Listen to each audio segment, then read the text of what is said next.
ណនើយធម៌ដែលយើងនិយាយមិនមែនជារឿងអត់កំបាំងទេ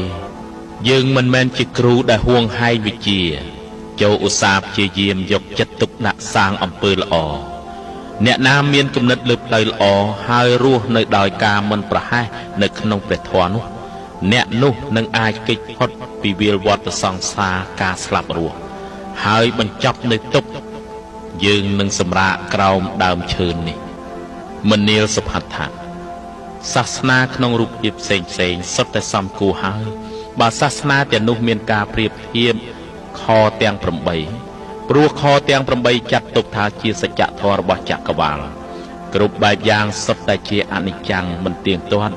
និព្វានអាចទៅដល់ដោយការព្យាយាមតែប៉ុណ្ណោះ